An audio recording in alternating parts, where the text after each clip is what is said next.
САД има над 207.000 биткоини како резерва. Кина има 194.000 биткоини.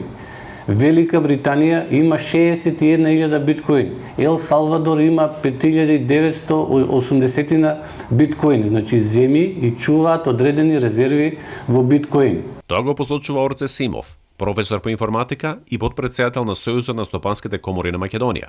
Укажува дека македонското општество не треба да стои настрана од случувањата со криптовалутите.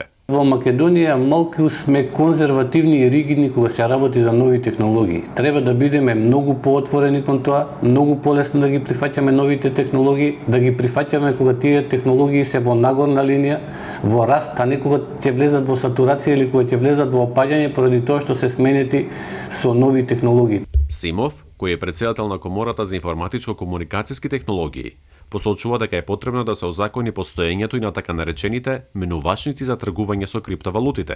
Ние, како земја, во однос на тоа немаме никаква реакција. Нема закон што го признава, нема закон што го забранува, едноставно останува во некоја недефинирана зона што не спречува да се работи. Меѓутоа, ако законски се дефинира дека тоа и тоа може да се прави, тогаш во Македонија ќе се отворат компании што ќе се занимаваат со таа дејност и врз база на тоа ќе се вработат и луѓе, а ќе се генерираат и одредени приходи и во буџетот и во државата.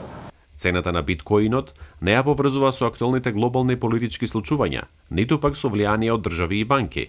Никој не може да направи инфлација, тоа е дефлаторно, може да се пресмета колку ќе има во оптек, не зависи од политика, зависи од математички модел што е дефиниран 2008-2009 година и врз база на него е направен тој биткоин и работите се предвидливи.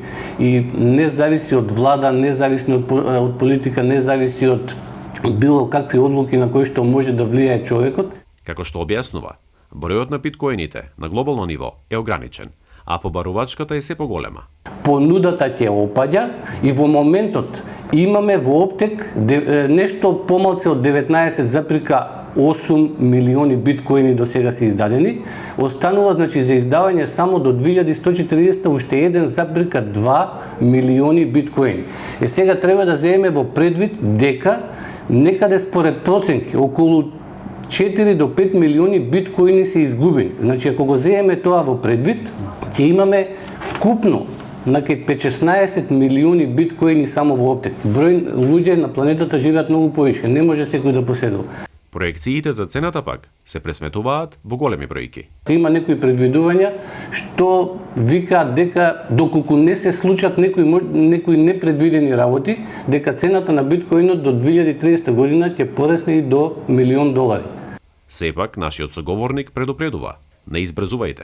Граѓаните не треба да прифаќаат брзи заработки. Некој може да им понуди, се појави таква и таква можност, опција, ние ќе тргуваме со вашите криптосредства, ви овозможуваме огромни заработки кои што се движат и со 20-30% на дневно ниво, или се ветува дека има нов финансиски инструмент, нова криптовалута што ќе овозможи огромен раст. Едноставно не треба да се пристапува и да се прифаќаат такви предлози. За крај и еден инвестициски совет. Не би било финансиски паметно се што заработил некој човек да го чува само во одреден инструмент. Тоа би требало да се диверзифицира. Може да се чуваат, може да има нешто во недвижен имот, може да има акции на берза, но не е лошо да се има и нешто во форма на криптовалути и биткоин. За Гласот на Америка, Тоше Огњанов.